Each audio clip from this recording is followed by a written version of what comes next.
Hello welcome back students. स्वागत है आपका general studies with Anup Kumar Verma के चैनल पे। तो हम लोग जो है जस्ट अ मिनट जो है आईसीआर टेक्नीशियन के जो एग्ज़ाम होने वाला है तो उसका जो प्रैक्टिस सेट लगा रहे हैं, तो जिसमें हमने अभी तक 6 सेट कर लिए हैं और अब हम करने जा रहे हैं सेट नंबर 7। चलिए शुरू करते हैं अपने पहले क्वेश्चन के साथ। तो देखिए पहला क्वेश्चन है हमारा, the Bhupen Hazarika bridge connects Assam to which state. ठीक है, तो देखिए भूपेन हजारिका जो ब्रिज है इसका एक और नाम है, इसको कहा जाता है धोला सादिया धोला सादिया ब्रिज। ठीक है, जो अरुणाचल प्रदेश सॉरी असम को किससे कनेक्ट करता है, कनेक्ट करता है अरुणाचल प्रदेश से। ठीक है, अरुणाचल प्रदेश के साथ। ठीक, अब ये जो है ये इंडिया का सबसे लंबा ब्रिज है बेसिकली। ये 9.9150 मतलब 9.15 किलोमीटर की टोटल लेंथ का है। ठीक है, और जो किस रिवर पर है, ये रिवर है इसकी लोहित रिवर। लोहित रिवर पर बना हुआ है और लोहित किसकी ट्रिब्यूटरी है, ट्रिब्यूटरी है ये ब्रह्मपुत्र की, ब्रह्मपुत्र रिवर की ट्रिब्यूटरी है। ठीक है, अब आते हैं ब्रह्मपुत्र की, तो ब्रह्मपुत्र को तिब्बत में क्या कहते हैं, यालिंग सैम्पो। ठीक है, और ये जब अरुणाचल प्रदेश में एंटर करती है तो कौन से पॉइंट से एंटर करती है, नामचा बरुआ। ठीक है, नामचा बरुआ से। ठीक है, और फिर असम में आकर ये क्या बन जाती है आपकी ब्रह्मपुत्र रिवर। और ये असम के अंदर ब्रह्मपुत्र रिवर जो है वो एक आइलैंड बनाती है, मजूली आइलैंड। ठीक है, एक ये दुनिया का सबसे बड़ा रिवराइल आइलैंड बनता है। क्लियर, तो ये सारी चीज़ें हो गई आपकी किससे, अरुणाचल प्रदेश और फिर ये रिवर से। ठीक है, और इस भूपेन हजारिका का जो ब्रिज है, ये भूपेन हजारिका ब्रिज, इसका इनॉग्रेशन किया था प्रधानमंत्री नरेंद्र मोदी ने, कब, 2017 में। ठीक है, अब जो बात आ रही है ये भूपेन हजारिका जी है कौन, तो ये भूपेन हजारिका जी बहुत फेमस जो है पोएट, इन्होंने के कई सारी कविताएं लिखी हैं, म्यूजिक कंपोजर रहे हैं। ठीक है, सिंगर रहे हैं, एक्टर रहे हैं। ठीक है, और जर्नलिस्ट, ऑथर, कई सारे काम इन्होंने कई क्षेत्रों में इन्होंने बेसिकली कई सारे क्षेत्रों में इन्होंने अपना योगदान दिया है। ठीक है, और इन्हें जो है बार्ड ऑफ ब्रह्मपुत्र भी के नाम से भी जाना जाता है। किस नाम से, बार्ड ऑफ ब्रह्मपुत्र के नाम से भी जाना जाता है किसे, भूपेन हजारिका जी को। ठीक है, तो ये कई सारी चीज़ें थी जो भूपेन हजारिका ब्रिज से कनेक्टेड थी। क्लियर, चलिए फिर आगे बढ़ते हैं। चलिए नेक्स्ट क्वेश्चन है हमारा, सोना नदी। ठीक है, सोना नदी वाइल्ड लाइफ सेंचुरी कहाँ पर सिचुएटेड है, ये पूछा गया है। तो सोना नदी जो वाइल्ड लाइफ सेंचुरी है ये आपका हिमाचल सॉरी हिमाचल नहीं, ये है उत्तराखंड में। ठीक है, उत्तराखंड में है स्थित। और ये किसके बीच में है, जो राजा जी नेशनल पार्क जो है और जिम कॉर्बेट नेशनल पार्क है, उसके बीच में ये देखने को मिलता है सोना वाइल्ड लाइफ सो नदी वाइल्ड लाइफ सेंचुरी। ठीक है, और ये कहाँ पर है, नैनीताल डिस्ट्रिक्ट के अंदर, नैनीताल डिस्ट्रिक्ट के अंदर। और उत्तराखंड का जो हाई कोर्ट है वो भी कहाँ है आपका, नैनीताल में। ठीक है, और उत्तराखंड के जो सीएम है करंट टाइम पे वो कौन है, पुष्कर सिंह धामी। और यहाँ की जो कैपिटल है वो है देहरादून। ठीक है, और उत्तराखंड में क्या देखने को मिलता है, बद्रीनाथ धाम और केदारनाथ, ये दोनों जो तीर्थ स्थल हैं भगवान शिव के, वो आपको उत्तराखंड में देखने को मिलते हैं। ठीक है, बात आई हिमाचल प्रदेश। हिमाचल प्रदेश की कैपिटल क्या है, शिमला। ठीक है, और यहाँ के जो सीएम है वो है जयराम ठाकुर। सिक्किम की कैपिटल है गंगटोक, और बिहार के कैपिटल है आपकी पटना। ठीक है, चलिए फिर आगे बढ़ते हैं। चलिए फिर हम बात करते हैं यहाँ पर जम्मू कश्मीर बाइफर्केशन। बाइफर्केशन मतलब तोड़ना, दो भागों में कर देना, दो या टू एंड मोर पार्ट्स में उसको डिवाइड कर देना किसी एक चीज़ को। तो जम्मू कश्मीर को बाइफर्केट किया गया किस डेट में, तो ये डेट थी आपकी 9 अगस्त 2019 को। जो एक विधेयक आया था, उस विधेयक का नाम था Jammu and Kashmir reorganisation act 2019। ठीक है, और डेट थी इस डेट को, 9 अगस्त 2019 को जम्मू कश्मीर और लद्दाख। ठीक है, एक आपका यूनियन टेरिटरी बना जम्मू कश्मीर, दूसरा बना लद्दाख। ठीक है, लद्दाख को परमानेंट आपका दे दिया गया स्टेटस किसका, यूनियन टेरिटरी का। ठीक है, और जम्मू कश्मीर को टेम्परेरी बनाया गया आपका यूनियन टेरिटरी, और आफ्टर सम टाइम्स ये कहा गया कि भाई इसको क्या कर दिया जाएगा, स्टेटहुड का दर्जा वापस मिल जाएगा। क्लियर, और जो आपके जम्मू कश्मीर के गवर्नर हैं प्रेजेंट टाइम पे, लेफ्टिनेंट गवर्नर, वो कौन है? मनोज सिन्हा। ठीक है। और यहाँ पर है मिस्टर माथुर। माथुर जो है वो लद्दाख के गवर्नर है प्रेजेंट टाइम पर। चलिए फिर आगे चलते हैं। चलिए फिर देखते हैं हु रोट द बुक। ये बुक है एक इंडिया डिवाइडेड और आत्मकथा। ठीक है। ये बुक किसने लिखी?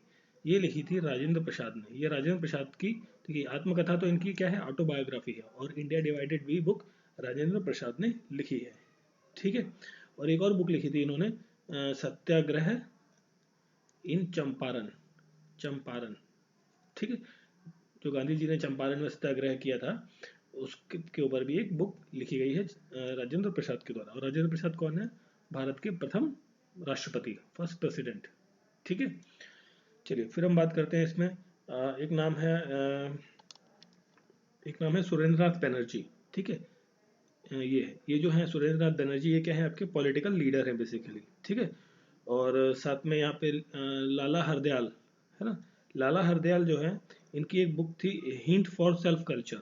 हिंट फॉर सेल्फ कल्चर और अदर बोधित्सु डॉक्टराइन, अवर बोधित्सु डॉक्टराइन। ठीक है। ये दो बुक्स हैं इनकी, काफ़ी इंपॉर्टेंट है। चलिए फिर आगे बढ़ते हैं। और बी आर अम्बेडकर के बारे में तो जानते ही हैं आप सभी। ये क्या थे?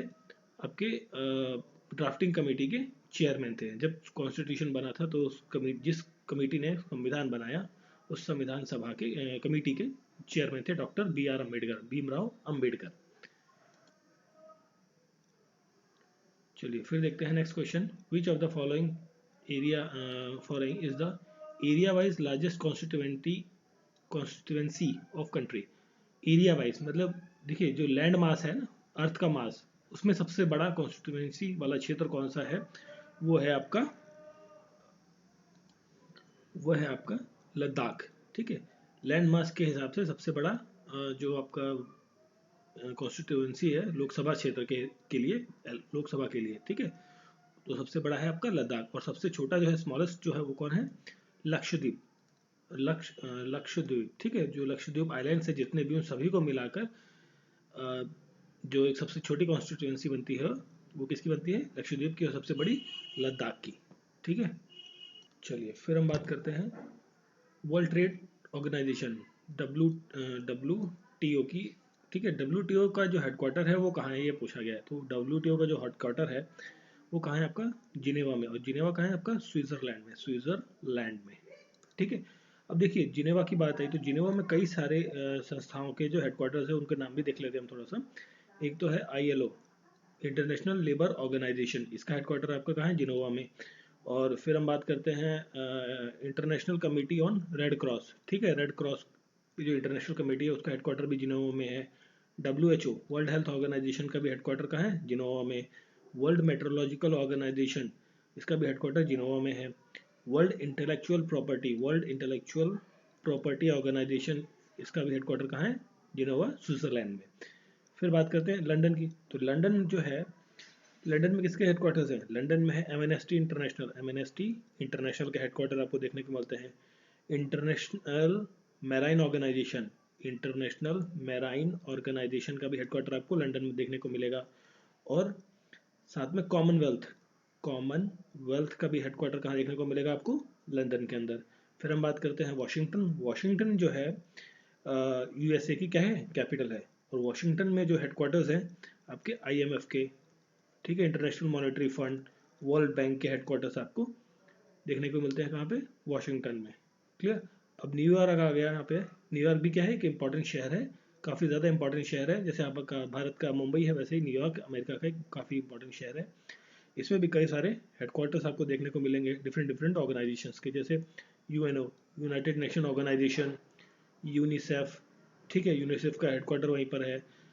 यूनाइटेड नेशन पॉपुलेशन फंड, ठीक है, UN पॉपुलेशन फंड का जो हेडक्वार्टर है, वो भी कहाँ पर देखने को मिलता है आपको? न्यूयॉर्क के अंदर। तो ये कई सारी चीज़ें हैं, इंपॉर्टेंट हैं, आपके एग्जाम्स में आ सकती हैं। पूछा जा सकता है कि कौन सा हेडक्वार्टर कहाँ पर है, तो इसको ज़रूर ध्यान से इस क्वेश्चन को करिए। चलिए, जो क्वेश्चन था हमारा, वर्ल्ड ट्रेड ऑर्गेनाइजेशन, उसका हेडक्वार्टर जिनेवा, स्विट्जरलैंड में है। क्लियर। चलिए फिर आगे बढ़ते हैं। चलिए फिर देखते हैं who was the political Guru of Gandhi ji. जो गांधी जी हैं आपके, महात्मा गांधी, मोहनदास करमचंद गांधी। उनके पॉलिटिकल गुरु कौन है? जो उनके पॉलिटिकल गुरु हैं वो हैं गोपाल कृष्ण गोखले। ठीक है, ये क्या है basically Indian liberal political leader है बेसिकली, और सोशल रिफॉर्मर भी हैं, रह चुके हैं, मतलब थे अपने टाइम पर। ठीक है, सामाजिक सुधारक। और इन्होंने इनके बारे में दो इंपॉर्टेंट चीज़ें हैं। ये क्या थे? एक तो सीनियर आईएनसी के मेंबर थे, जो इंडियन नेशनल कांग्रेस थी उसके एक सीनियर मेंबर थे गोपाल कृष्ण गोखले। और इसीलिए मतलब इनसे पहले के टाइम के थे, गांधी जी के पहले के टाइम से, तो ये थे इनके गुरु। ठीक है, तो पॉलिटिकल गुरु कौन थे भाई? पॉलिटिक्स से रिलेटेड है तो जाहिर सी बात है गांधी जी के गुरु हो गए गोपाल कृष्ण गोखले। और इनसे एक सबसे मोस्ट इंपॉर्टेंट पॉइंट आता है, ये फाउंडर थे किसके? Servant of Indian society. जो सर्वेंट ऑफ इंडियन सोसाइटी है उसके क्या थे? ये फाउंडर थे। ठीक है, तो ये क्वेश्चन कई बार एग्जाम में आया है कि सर्वेंट ऑफ इंडियन सोसाइटी के फाउंडर कौन थे? तो गोपाल कृष्ण गोखले। बिल्कुल ध्यान से करिए, गलत बिल्कुल नहीं करना है इस क्वेश्चन को। ठीक है, ये क्वेश्चन कई बार आया हुआ है एग्जाम में। चलिए फिर हम आगे बढ़ते हैं। चलिए फिर देखते हैं who was the first Muslim president of India. Bharat के जो कई सारे प्रेसिडेंट हुए हैं अभी तक, उनमें से पहला मुस्लिम प्रेसिडेंट कौन थे? तो वो थे जाकिर हुसैन। ये थे डॉक्टर जाकिर हुसैन। ठीक है, डॉक्टर जाकिर हुसैन जो पहले मुस्लिम प्रेसिडेंट थे भारत के। ठीक है, और इनके साथ एक इम्पॉर्टेंट चीज़ है कि इनकी जो मृत्यु है वो मृत्यु हो गई थी ऑफिस के अंदर। ऑफिस के मतलब जब इनका टेन्योर चल रहा था तो उसी दौरान इनकी मृत्यु हो गई। और उसके बाद जो है इनकी मृत्यु के बाद जो वीवी गिरी है, वीवी गिरी को एक्टिंग प्रेसिडेंट बनाया गया। ठीक है, और वीवी गिरी के बाद नेक्स्ट जो एक्टिंग प्रेसिडेंट बने थे वो थे मोहम्मद हिदायतुल्लाह। हिदायतुल्लाह। ठीक है, ये भी एक्टिंग प्रेसिडेंट बने थे। और ये क्या थे? CGI, chief justice of India. कई बार क्वेश्चन आता है कि वो कौन से चीफ जस्टिस थे जो आपके प्रेसिडेंट के पद पर गए? तो वो थे आपके मोहम्मद हिदायतुल्लाह। ठीक है, याद रखना इस क्वेश्चन को। चलिए क्वेश्चन है आपका, नेशनल स्पोर्ट्स डे किस दिन मनाया जाता है? तो देखिए नेशनल स्पोर्ट्स डे, इसको याद कर लीजिए, नेशनल स्पोर्ट्स डे मनाया जाता है आपका 29 अगस्त में। ये क्या है? बर्थ एनिवर्सरी है किसकी? बर्थ एनिवर्सरी है मेजर ध्यानचंद की। ध्यानचंद। ठीक है, ध्यानचंद जो कि हॉकी के, जो हमारा हॉकी क्या है? हॉकी हमारा क्या है? नेशनल स्पोर्ट्स है, नेशनल स्पोर्ट्स है हमारा हॉकी। ठीक है, तो उसके बहुत बड़े प्लेयर रह चुके हैं। ठीक है, ये इनकी बर्थ एनिवर्सरी के दिन नेशनल स्पोर्ट्स डे मनाया जाता है 29 अगस्त को। चलिए फिर देखते हैं next question, who is known as Gandhi of Bihar. ठीक है, ठीक है, महात्मा गांधी को तो फादर ऑफ नेशन कहा जाता है ना, महात्मा गांधी को है ना, तो इनको फादर ऑफ नेशन कहा जाता है। तो गांधी ऑफ बिहार किसे कहा जाता है? गांधी ऑफ बिहार कहा जाता है डॉक्टर राजेंद्र प्रसाद को। डॉक्टर राजेंद्र प्रसाद आपके वही जो फर्स्ट प्रेसिडेंट ऑफ इंडिया है, वो उन्हीं को कहा जाता है गांधी ऑफ बिहार। ठीक है, महात्मा गांधी तो आप जानते ही हैं। और जेपी नारायण, जयप्रकाश नारायण, ये भी एक पॉपुलर लीडर रहे हैं, बिहार से संबंधित हैं। ठीक है, अरे तो ये थे हमारे सेट 7 के 10 इंपॉर्टेंट क्वेश्चंस। ठीक है, और उनके साथ कई सारे फैक्ट्स भी मैंने आपको बताए हैं, डिस्कस किए हैं। तो उन सभी फैक्ट्स को ज़रूर ध्यान रखिए, आपके किसी न किसी एग्जाम में आपको ज़रूर हेल्प करेंगे। तो अगर जो आपको वीडियो अच्छा लग रहा है तो प्लीज़ लाइक, सब्सक्राइब और बेल आइकन जो आपका स्क्रीन पे नीचे दिया हुआ है उसको ज़रूर प्रेस करें ताकि नेक्स्ट नोटिफिकेशन आपको मिल जाए। चलो मिलते हैं नेक्स्ट क्लास में। Thank you for watching.